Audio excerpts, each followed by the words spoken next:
이불킥을 왜 해요? 이불은 같이 덮고 싶은 마음인데 나이 차이가 밥 먹여줍니까? 띠동갑이면 어때서요? 40살 배달부 정태씨가 쉰둘의 국밥집 사장님 숙자씨의 손을 덥석 잡으며 던진 이 뜨거운 고백. 세상 사람들은 미쳤다고 손가락질할지도 모릅니다. 하지만 이 무모해 보이는 고백 뒤에는 25년 동안 누구에게도 말하지 못한 기막힌 비밀이 숨겨져 있었습니다. 12살의 나이 차이를 넘어선 이들의 사랑은 왜 비극적인 이별로 치달아야 했을까요?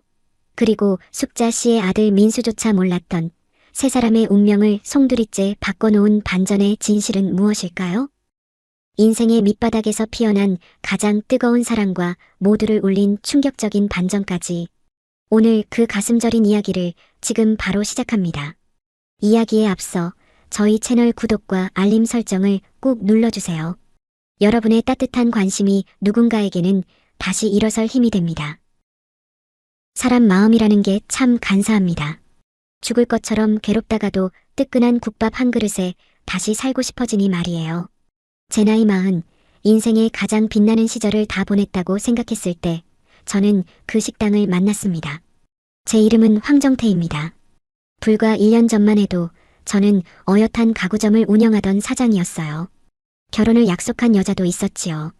36, 남들은 늦었다고 할지 몰라도 저는 이제야 제 인생의 꽃이 피는 줄 알았습니다. 하지만 세상 일은 제 마음 같지 않더군요. 믿었던 동업자는 돈을 들고 날랐고 가구점 문에는 빨간 딱지가 붙었습니다. 더 기가 막힌 건 사람이었습니다. 5년을 만난 그 사람이 그러더군요. 정태씨, 나 이제 고생하기 싫어. 미안해. 그 말을 남기고 그녀는 제가 잘 알던 부유한 선배에게로 가버렸습니다. 요즘 애들 말로 환승을 당한 겁니다. 사업도 잃고 사람도 잃고 40살 정태에게 남은 건 텅 빈 통장과 찢어진 가슴뿐이었습니다. 어떻게든 살아야 했기에 배달 일을 시작했습니다. 오토바이 뒷좌석에 음식 상자를 싣고 서울 시내를 누볐습니다. 비가 오나 눈이 오나 달렸지요. 헬멧 속으로 눈물이 흘러도 닦을 새가 없었습니다. 내가 어쩌다 이렇게 됐을까? 이 생각만 머릿속을 맴돌았습니다. 삶의 희망 같은 건 사치였습니다. 그저 하루 벌어 하루 먹고 사는 영혼 없는 기계처럼 지냈습니다. 그러던 어느 늦은 가을밤이었습니다. 비바람이 몰아쳐 온몸이 덜덜 떨리던 날이었지요. 마지막 배달을 마치고 돌아가는 길에 골목 끝자락에서 새어나오는 희미한 불빛을 보았습니다. 전주대 국밥이라는 낡은 간판 아래 김이 모락모락 피어오르고 있었어요. 가게 문을 열고 들어가니 구수한 육수 냄새가 코끝을 찔렀습니다. 그 냄새만으로도 얼어붙었던 몸이 녹는 것 같았어요. 주방 안쪽에서 한 여자가 바쁘게 움직이고 있었습니다. 어서 오세요, 총각. 비를 많이 맞았네. 이쪽으로 와서 앉아요. 그녀의 첫마디였습니다. 총각이라는 말도 참 오랜만에 들어봤지만 무엇보다 그 목소리가 너무 따뜻했습니다. 그녀는 쉰둘의 홍숙자 씨였습니다. 나중에 알게 된 사실이지만 남편을 일찍 여의고 홀로 아들을 키우며 10수년째 이 국밥집을 지켜온 과부였지요. 그녀가 내어준 국밥은 정성이 가득했습니다. 고기는 듬뿍 들어있고 국물은 깊고 진했지요. 밥을 한술 크게 떠서 입에 넣는데 이상하게 눈물이 핑 돌았습니다. 제가 배달 일을 시작하고 나서 누구 하나 저를 걱정해준 사람이 없었거든요. 그런데 이 낯선 여인이 제 젖은 어깨를 보며 안쓰러워해준 겁니다. 그날 이후 저는 그 집의 단골이 되었습니다. 일이 늦게 끝나도 꼭 그 집을 들렀어요. 숙자 씨는 제가 갈 때마다 우리 총각 안내하며 반겨주었습니다. 힘든 배달 일을 마치고 그녀의 식당에 앉아 있으면 마치 고향 집에 온 것처럼 마음이 편안해졌습니다. 그런데 가게를 드나들며 신경 쓰이는 게 생겼습니다. 숙자 씨가 워낙 인물이 좋고 성격이 싹싹해서 그런지 동네 남자들이 가만두질 않더군요. 머리가 허연 노인네부터 제 또래 남자들까지 국밥 한 그릇 시켜놓고 숙자 씨 손 한번 잡아보려고 애를 쓰는 꼴이 가관이었습니다. 사장님, 오늘따라 왜 이렇게 예뻐? 나랑 술 한잔하게 이리 좀 앉아봐. 어떤 취객은 대놓고 숙자 씨의 허리를 감싸려 들기도 했습니다. 그럴 때마다 숙자 씨는 능청스럽게 웃어넘겼지만 주방으로 돌아설 때 그녀의 얼굴에 스치는 그늘을 저는 보았습니다. 시장통에서 혼자 몸으로 식당을 꾸려가는 게 얼마나 고단한 일인지 굳이 말하지 않아도 느껴졌습니다. 처음에는 그저 안타까운 마음뿐이었습니다. 고생하는 아주머니가 안쓰럽다, 그 정도였지요. 그런데 시간이 흐를수록 제 마음이 묘하게 변하기 시작했습니다. 배달하다가도 문득 숙자 씨가 생각나고 길가에 핀 꽃을 보면 아, 저 사장님. 가게에 갖다 놓으면 좋아하겠다는 생각이 드는 겁니다. 제 나이 40, 그녀는 52, 12살 차이입니다. 세상 사람들은 말하겠지요. 40살 총각이 미쳤나 보다라고요. 하지만 제 눈에는 그 어떤 젊은 여자보다 숙자 씨가 아름다워 보였습니다.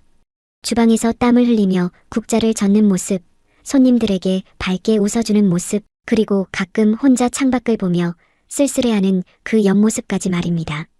어느 날은 배달을 마치고 평소보다 일찍 가게에 갔습니다. 손님이 뜸한 시간이었지요. 숙자 씨는 앞치마를 두른 채 의자에 앉아 깜빡 졸고 있었습니다. 하루 종일 불 앞에서 고생했을 그녀의 거친 손과 눈가의 잔주름이 눈에 들어왔습니다. 그 순간 제 마음속 깊은 곳에서 뜨거운 무언가가 울컥 치밀어 올랐습니다. 이 여자, 내가 지켜주고 싶다. 이런 생각이 들자마자 제 스스로가 놀랐습니다. 환승이라는 아픔을 겪고 세상에 마음을 닫았던 제가 12살이나 많은 여자를 이성으로 느끼기 시작한 겁니다. 하지만 그건 부정할 수 없는 진심이었습니다. 숙자 씨는 저에게 단순한 국밥집 주인이 아니었습니다. 차가운 아스팔트 위를 구르던 저에게 온기를 가르쳐준 유일한 사람이었으니까요. 하지만 숙자 씨는 저를 그저 열심히 사는 성실한 총각으로만 보는 것 같았습니다. 그 눈빛에 담긴 건 사랑이라기보다 모성애에 가까운 배려였지요. 그녀는 제가 올 때마다 고기 한 점이라도 더 얹어주며 격려해 주었지만 제 가슴 속에서 타오르는 이 불길을 알 리가 없었습니다. 그러던 어느 날 밤이었습니다. 여느 때처럼 배달을 끝내고 가게 문을 열려는데 안에서 큰 소리가 들려왔습니다. 평소 인상 좋기로 소문난 숙자 씨의 목소리가 떨리고 있었어요. 제발 그만해. 자네가 이러면 내가 장사를 어떻게 하겠어. 깜짝 놀라 문을 박차고 들어갔습니다. 웬 덩치 큰 사내가 숙자 씨의 팔목을 꽉 잡고 실랑이를 벌이고 있었습니다. 숙자 씨의 얼굴은 겁에 질려 하얗게 질려 있었지요. 그 모습을 보는 순간 제 머릿속은 하얘졌고 몸이 먼저 움직였습니다. 이 손 놓으세요. 제가 달려들어 그 남자의 팔을 쳐냈습니다. 남자는 혀 꼬부라진 소리로 욕설을 내뱉으며 저를 위협했지만 저는 물러서지 않았습니다. 사랑에 상처 입고 세상에 두들겨 맞으며 살았지만 지금 이 순간만큼은 제가 가장 강한 남자가 된 기분이었습니다. 우여곡절 끝에 남자를 쫓아내고 나니 숙자 씨가 그 자리에 주저앉아 어깨를 들썩이며 울기 시작했습니다. 억척스럽게 살아온 그녀였지만 그녀도 결국 기댈 곳이 필요한 연약한 여자였던 겁니다.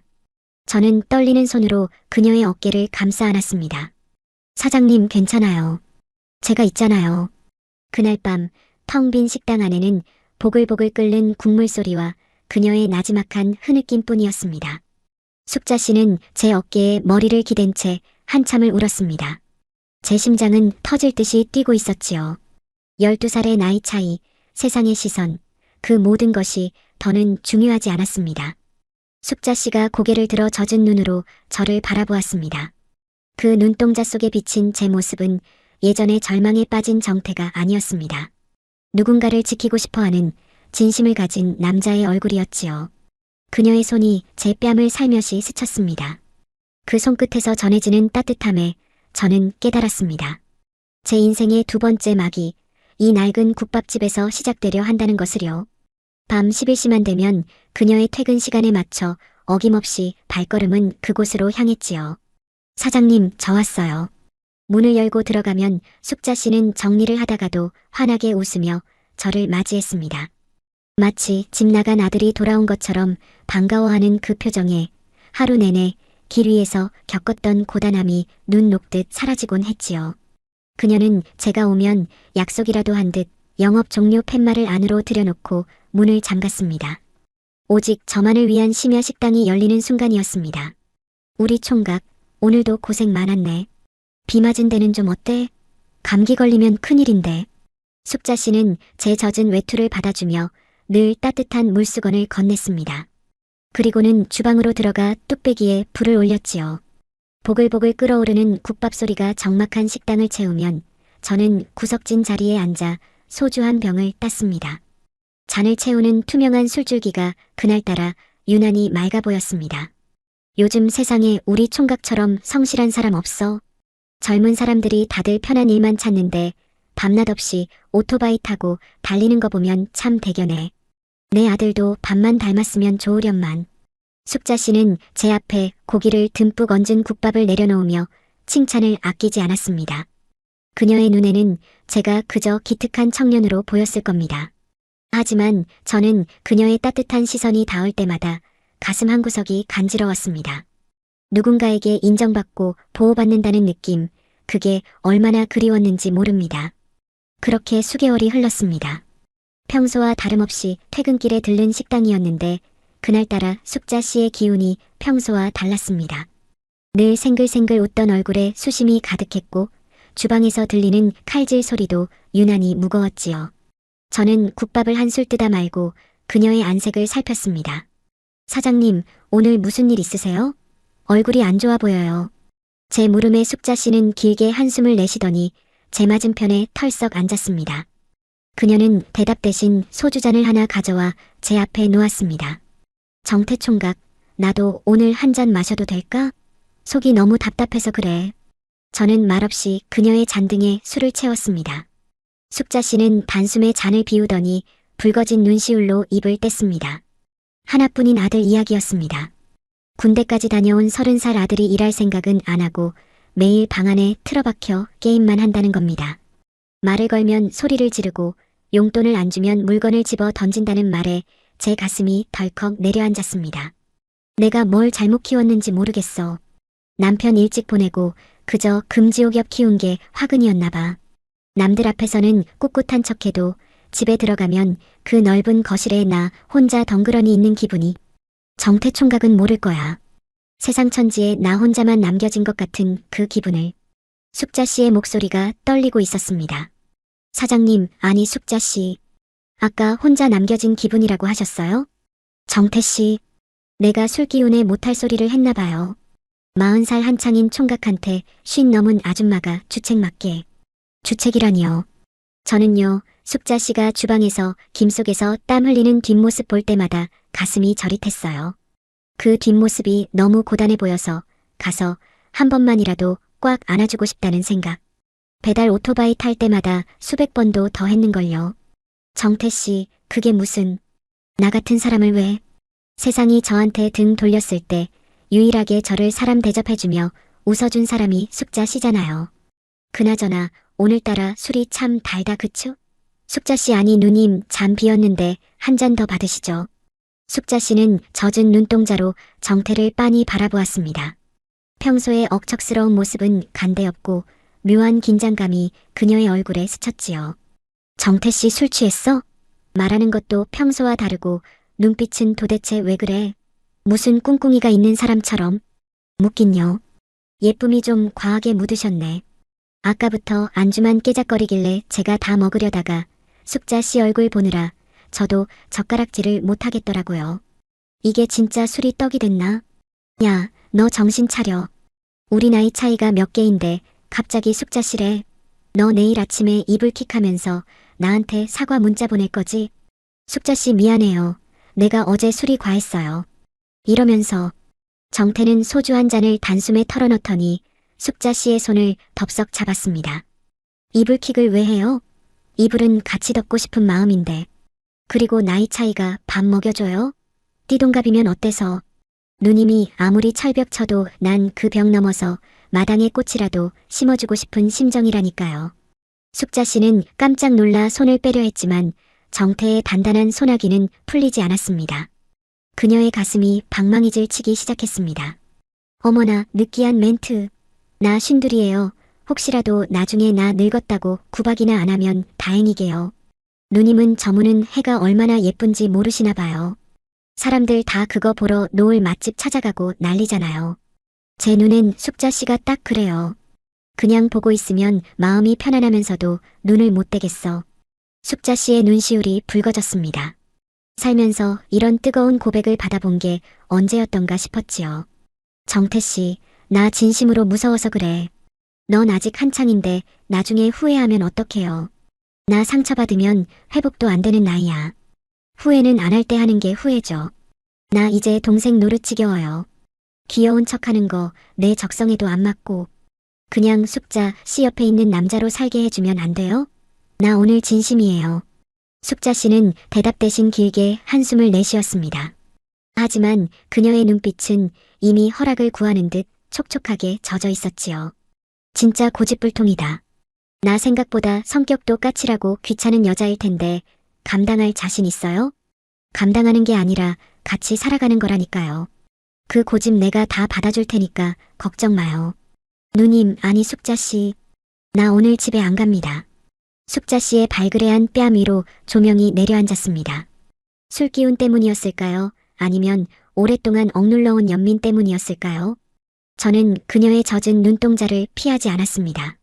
그녀 역시 제 눈 속에 담긴 진심을 읽어낸 듯 했습니다. 비가 내리기 시작한 밖은 어두웠지만 식당 안은 뜨거운 열기로 가득 찼습니다. 누가 먼저랄 것도 없이 서로의 온기를 갈구했습니다. 오랫동안 닫혀있던 마음의 빗장이 풀리는 건 한순간이었습니다. 그날 밤 우리는 선을 넘었습니다. 사고라면 사고였고 필연이라면 필연이었지요. 차가운 바닥이었지만 서로를 품은 가슴만큼은 뜨거웠습니다. 다음 날 아침 식당 뒷방에서 눈을 떴을 때 저는 꿈인 줄 알았습니다. 머리맡에는 정갈하게 놓인 따뜻한 차 한 잔과 메모지가 있었지요. 속 쓰릴 텐데 이거 마시고 일어나요. 숙자 씨의 삐뚤빼뚤한 글씨를 보며 저는 바보처럼 웃었습니다. 더는 고독한 배달원이 아닌 누군가에게 소중한 사람이 된 기분이었습니다. 그날 이후 우리의 관계는 급속도로 발전했습니다. 남들이 보기엔 그저 식당 주인과 단골이었지만 영업시간이 끝나면 우리는 세상에서 가장 애틋한 연인이 되었습니다. 숙자 씨의 표정은 눈에 띄게 밝아졌고 저 또한 삶의 활기를 되찾았습니다. 배달을 하다가도 맛있는 간식이 보이면 그녀에게 가져다 줄 생각에 가슴이 설렜지요. 정태 씨, 나 오늘 어때? 미용실 다녀왔는데. 어느 날 숙자 씨가 수줍게 웃으며 물었습니다. 짧게 자른 머리에 연분홍색 립스틱을 바른 그녀의 모습은 영락없이 사랑에 빠진 소녀 같았습니다. 그녀는 이제 시장통 아줌마가 아닌 누군가의 여자로 살고 싶어 했습니다. 저 또한 그녀의 변신이 너무나 사랑스러웠지요. 우리는 쉬는 날이면 남들 눈을 피해 교회로 드라이브를 가기도 하고 손을 맞잡고 공원을 걷기도 했습니다.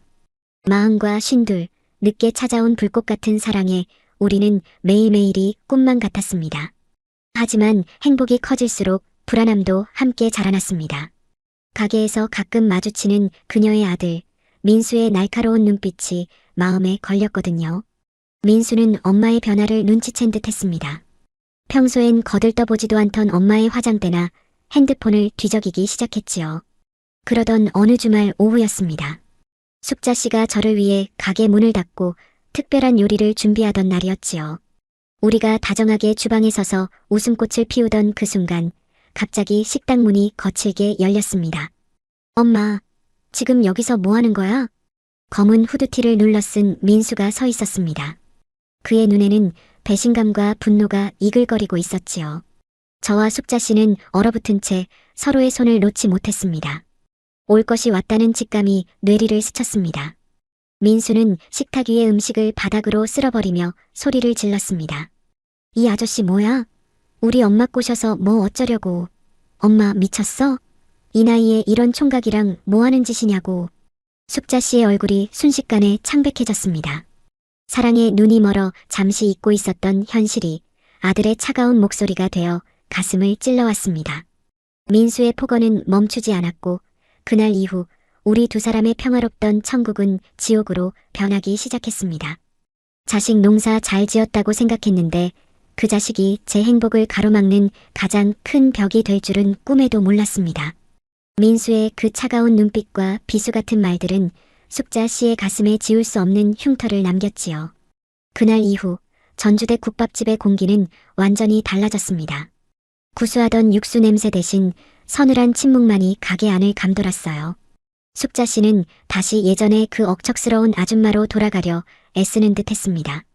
연분홍색 립스틱은 화장대 깊숙한 곳으로 사라졌고 새로 했던 파마 머리는 질끈 묶어 올렸습니다. 그녀의 얼굴에서 생기가 빠져나가는 걸 지켜보는 제 마음은 천 갈래 만 갈래로 찢어지는 것 같았습니다. 정태 씨 미안해요. 우리 민수가 아직 철이 없어서 그래요.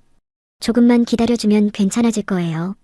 숙자 씨는 억지로 미소를 지으며 저를 안심시켰지만 그녀의 손은 미세하게 떨리고 있었습니다.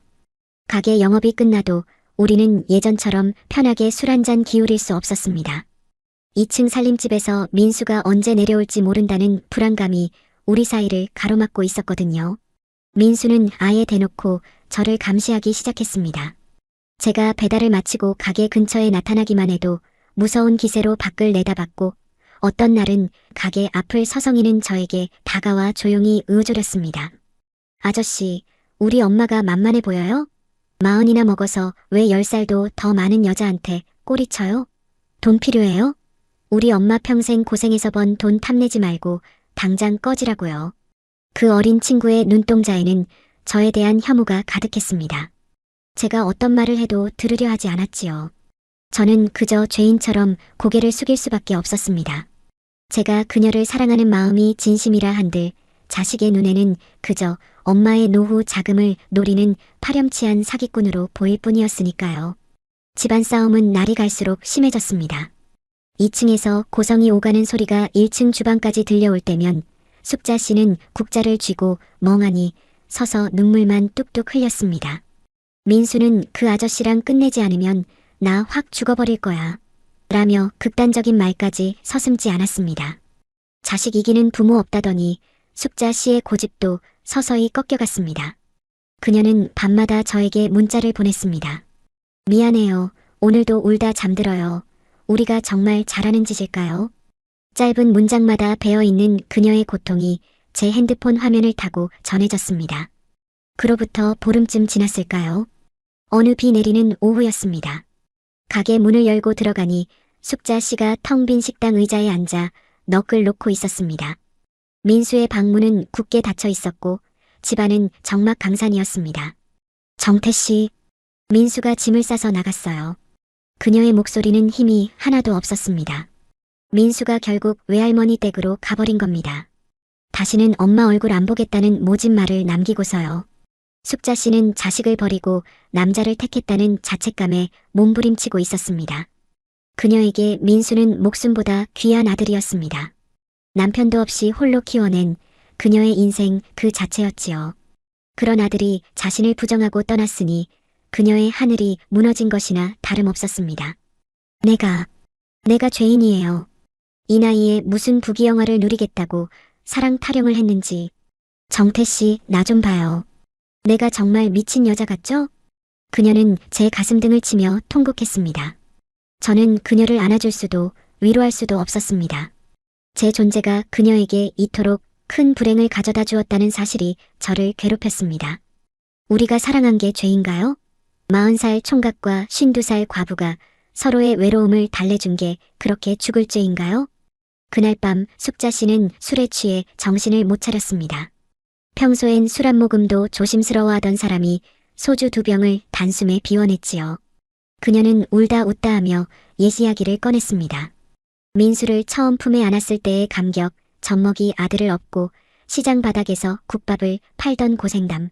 그녀의 인생에서 민수를 빼면 아무것도 남지 않는다는 걸 저는 새삼 깨달았습니다. 정태 씨, 우리 그만해요. 나 자식 없이는 못 살아요. 민수가 돌아오지 않으면 나도 따라 죽을 거야. 숙자 씨의 입에서 나온 이별 통보는 제 심장을 얼어붙게 만들었습니다. 예상했던 일이었지만 막상 그 말을 들으니 숨이 막혀왔습니다. 하지만 차마 그녀를 붙잡을 수 없었습니다. 아들을 잃고 평생 슬픔 속에 살아갈 그녀를 보는 것이 저에게는 더 큰 고통이었으니까요. 그렇게 우리는 가장 뜨겁게 사랑했던 자리에서 가장 차가운 이별을 맞이하고 있었습니다. 숙자 씨는 다음날 아침 일찍 민수를 데리러 가겠다며 짐을 챙겼습니다. 그녀의 눈에는 오직 아들을 되찾아야겠다는 일념뿐이었고 그 곁에 제가 서 있을 자리는 더 이상 보이지 않았습니다. 하지만 저는 몰랐습니다. 민수가 친정집으로 내려간 그 길 끝에 숙자 씨도 저도 상상하지 못했던 거대한 비밀이 기다리고 있었다는 사실을요. 그리고 그 비밀이 우리 세 사람의 운명을 송두리째 바꿔놓을 줄은 정말 꿈에도 몰랐습니다. 가게 밖에는 여전히 비가 내리고 있었습니다. 숙자 씨는 우산도 쓰지 않은 채 멀어지는 택시 뒷모습을 보며 하염없이 서 있었습니다.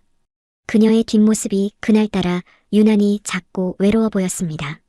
사랑이 피보다 진하다는 말, 저는 그저 상투적인 표현인 줄로만 알았습니다.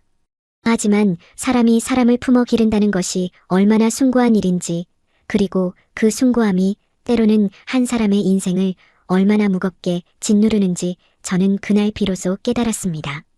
숙자 씨가 아들을 데리러 시골 친정집으로 내려간 지 사흘째 되던 날이었습니다. 저는 서울에서 넉나간 사람처럼 배달 오토바이를 몰았습니다.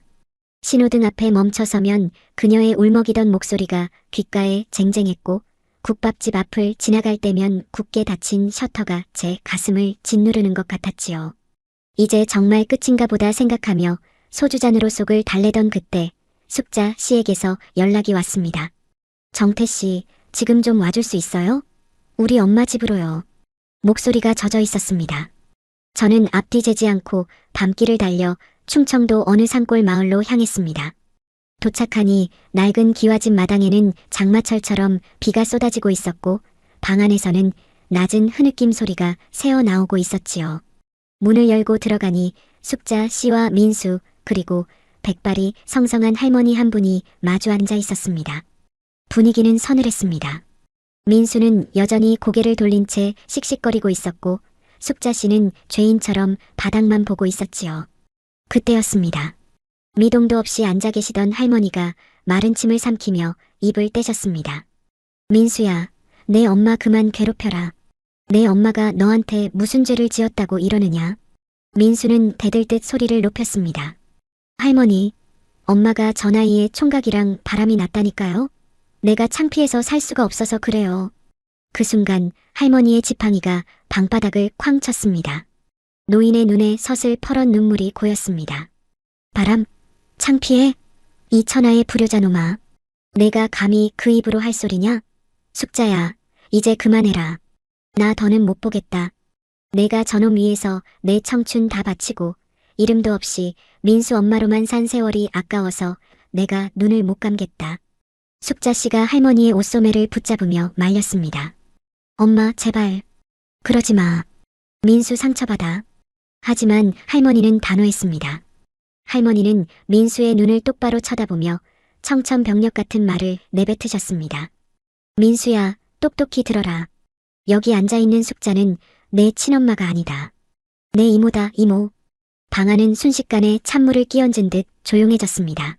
민수의 눈이 경악으로 커졌고 저 또한 숨을 쉴 수가 없었습니다.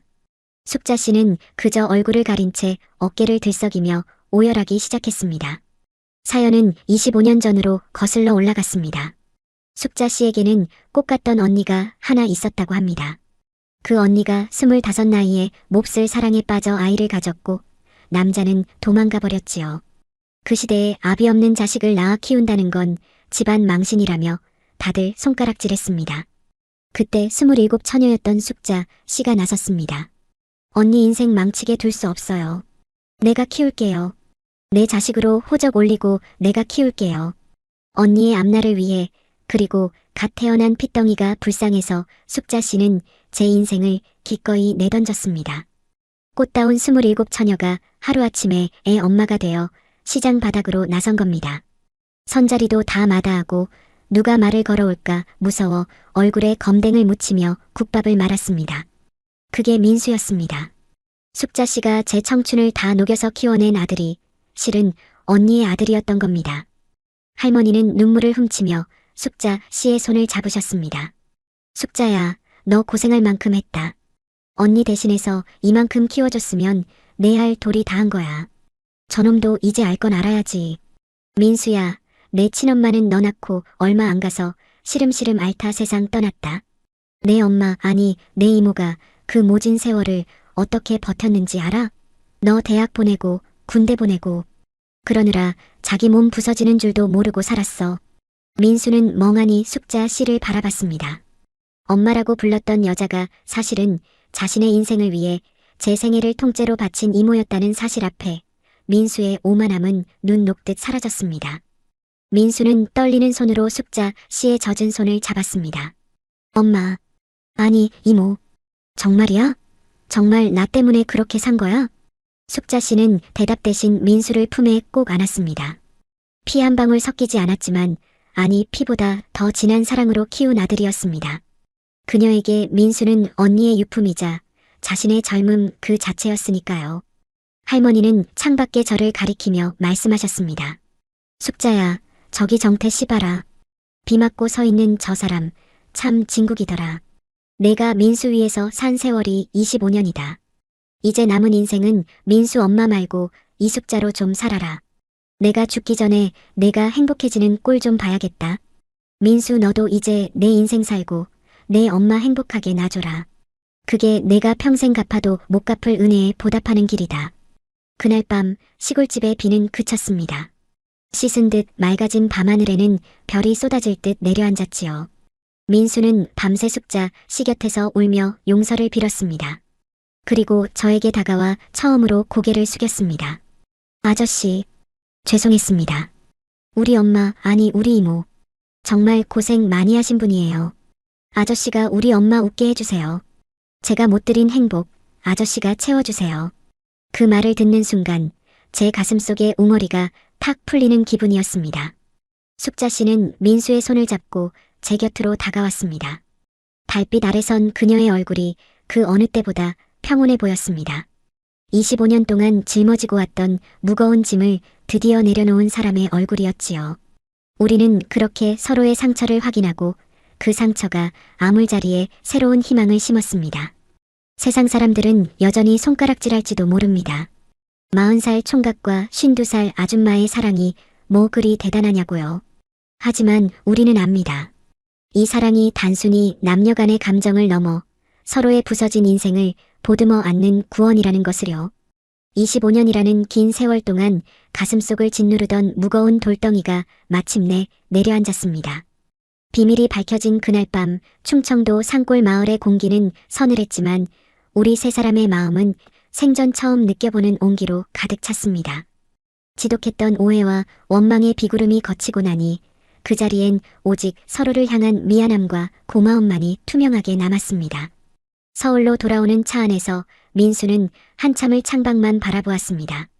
그러다 문득 뒷좌석에 앉은 숙자 씨의 거친 손을 잡았지요. 평생을 엄마라고 불러왔던 하지만 자신의 인생을 위해 제 생애를 통째로 태워버린 그 손을요. 민수의 눈물은 멈출 줄 몰랐고 숙자 씨는 그저 아들의 손등을 쓰다듬으며 괜찮다, 다 괜찮다라고 속삭였습니다. 그 모습을 백미러로 지켜보던 제 가슴도 뜨거워졌습니다. 인생의 밑바닥에서 길을 잃었던 저에게 이 두 사람은 이제 지켜야 할 진정한 가족이 되어 있었습니다. 다시 문을 연 전주대 국밥집은 예전과는 다른 활기로 가득 찼습니다. 가장 큰 변화는 민수였습니다. 방 안에만 틀어박혀 게임만 하던 철부지 아들은 온데간데 없었습니다. 민수는 아침 일찍 일어나 가게 앞마당을 쓸고 무거운 육수 솥바닥을 박박 닦았습니다. 서툴지만 진심을 다해 엄마의 일을 돕기 시작한 것이지요. 엄마, 내가 고기 손질 다 해놨어. 좀 앉아서 쉬어. 민수가 숙자 씨를 의자에 앉히고 어깨를 주무를 때면 숙자 씨의 얼굴에는 세상 그 어떤 꽃보다 환한 웃음꽃이 피어났습니다. 52의 나이에 비로소 자식 농사의 결실을 보는 듯한 그 표정을 볼 때마다 저는 제 일처럼 행복했습니다. 시장통 사람들도 민수의 변화를 보고는 전주댁이 드디어 효도를 받네라며 자기 일처럼 기뻐해 주었지요. 저와 숙자 씨의 관계도 이제는 숨길 필요 없는 당당한 사이가 되었습니다. 저는 배달 일을 마치면 곧장 가게로 달려가 주방 일을 도왔습니다.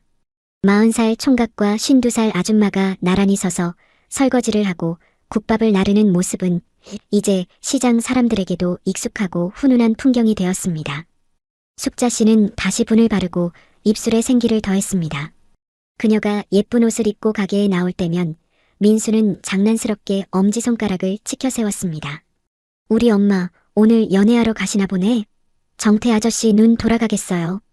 아들의 응원을 받는 사랑이라니 숙자 씨는 부끄러워하면서도 입가에 걸린 미소를 감추지 못했습니다.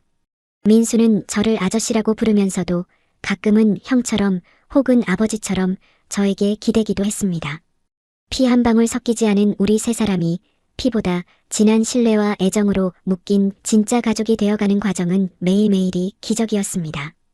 어느 일요일 오후 우리는 큰맘 먹고 가게 문을 닫았습니다. 그리고는 셋이서 함께 가까운 바닷가로 나들이를 떠났지요. 숙자 씨 인생에서 아들과 그리고 사랑하는 남자와 함께하는 첫 여행이었습니다. 파도가 넘실거리는 모래사장을 걸으며 숙자 씨는 제 팔짱을 꼭 꼈습니다. 민수는 저만치 앞서 달려가며 빨리 오세요. 라고 손을 흔들었지요. 그때 숙자 씨가 멈춰서서 저를 바라보며 나지막이 말했습니다. 정태 씨 고마워요. 내 인생에 이런 날이 올 줄은 정말 몰랐어. 25년 동안 내가 지켜온 비밀이 탄로나면 다 끝날 줄 알았는데 오히려 이렇게 더 큰 행복이 찾아올 줄이야. 저는 그녀의 손을 꼭 잡았습니다. 그녀의 손마디는 여전히 거칠고 단단했지만 제 가슴에는 그 어떤 비단보다 부드럽게 느껴졌습니다. 사장님, 아니 숙자 씨. 당신이 민수한테 베푼 그 지독한 사랑이 결국 우리를 구원한 거예요. 당신은 이 행복을 누릴 자격이 충분한 사람입니다. 앞으로 남은 인생은 제가 당신의 든든한 육수 솥이 되어줄게요. 절대 식지 않게 따뜻하게 당신을 품어줄게요. 제 고백에 숙자 씨는 아이처럼 울먹이다가 제 어깨에 머리를 기댔습니다. 멀리서 지켜보던 민수가 우리 쪽으로 다가와 쑥스러운 듯 제 손목을 잡았지요. 그렇게 우리 셋은 바닷가 한복판에서 서로를 끌어안았습니다. 세상 사람들이 정해놓은 평범한 가족의 틀에는 맞지 않을지 몰라도 서로의 상처를 가장 잘 알고 보듬어주는 우리만의 단단한 성이 완성된 순간이었습니다. 서울로 돌아오는 길 지는 노을이 차 안을 붉게 물들였습니다. 숙자 씨는 제 어깨에 기대어 깊은 잠에 빠졌고 민수는 조용히 콧노래를 흥얼거렸습니다. 저는 핸들을 잡은 손등 위로 말할 수 없는 평온함을 느꼈습니다. 사업에 망하고 사랑에 배신당해 죽고만 싶었던 40살의 가을, 저는 국밥 한 그릇에 담긴 온기를 따라오다 제 평생의 안식처를 발견했습니다. 52의 숙자 씨와 40의 정태, 그리고 25의 민수. 우리는 이제 압니다. 행복은 나이 순서대로 오는 것도 아니고 자격이 정해진 것도 아니라는 사실을요. 그저 지금 내 곁에 있는 사람의 손을 따뜻하게 잡아주는 것, 그 사람이 내어준 뜨끈한 국물 한 사발에 고마워하는 것. 그것이 인생의 전부라는 것을요. 내일 아침이면 다시 국밥집 문을 열고 김이 모락모락 피어오르는 육수를 끓이겠지요. 시장통 사람들의 시끌벅적한 이야기 속에 우리의 웃음소리도 섞여들 것입니다. 더 이상 외롭지 않은 밤, 더 이상 두렵지 않은 새벽. 우리 세 사람의 이야기는 이제부터가 진짜 시작입니다. 숙자 씨가 잠결에 제 손을 살며시 쥐었습니다. 그 따뜻한 체온이 심장을 타고 전해져 옵니다. 저는 속으로 가만히 움츠렸습니다. 사랑합니다. 나의 전주댁. 그리고 고맙습니다. 나의 가족. 창밖으로 흐르는 야경이 오늘따라 유난히 눈부시게 빛나고 있었습니다. 여러분, 황정태 씨의 이야기를 어떻게 보셨나요? 사업 실패와 배신이라는 차가운 길 위에서 만난 뜨끈한 국밥 한 그릇. 그리고 그 속에 담겨있던 25년이라는 긴 세월의 희생과 사랑. 참으로 가슴 벅찬 이야기였습니다. 이야기를 전해드리는 내내 제 마음 한구석도 참 뜨끈해지는 기분이었습니다. 사실 우리 인생이 그렇잖아요. 죽을 것처럼 힘들다가도 나를 믿어주는 사람의 눈빛 하나, 정성 가득한 밥 한 끼에 다시 일어설 힘을 얻곤 하니까요. 특히 숙자 씨가 자신의 청춘을 다 바쳐 조카인 민수를 키워낸 그 사연이 밝혀졌을 때 저는 사랑이라는 단어의 무게를 다시 한번 생각하게 됐습니다. 세상이 정해놓은 나이나 조건보다 더 중요한 건 서로의 상처를 들여다봐주는 그 따뜻한 진심이 아닐까 싶습니다. 혹시 지금 인생의 겨울을 지나고 계신 분이 있다면 정태 씨가 만난 그 국밥집처럼 여러분의 마음을 안아줄 온기가 곧 찾아오기를 진심으로 응원합니다. 저문은 해가 놓을 맛집이 되듯 여러분의 인생 후반전도 그 어느 때보다 아름답게 빛날 거라 믿어 의심치 않습니다. 오늘 이 이야기가 여러분의 마음을 조금이라도 따뜻하게 데워드렸다면 좋겠습니다. 여러분의 생각은 어떠신가요? 정태 씨와 숙자 씨 가족에게 응원의 한마디를 댓글로 남겨주세요. 여러분의 따뜻한 댓글이 누군가에게는 또 다른 국밥 한 그릇 같은 위로가 될 수 있습니다. 오늘 영상이 좋으셨다면 구독과 좋아요, 그리고 알림 설정까지 꼭 부탁드리고요. 저는 다음에도 가슴 뭉클하고 힘이 되는 이야기로 찾아오겠습니다. 지금까지 채널 이름이었습니다. 시청해주셔서 감사합니다. 여러분, 오늘도 따뜻한 밤 되세요.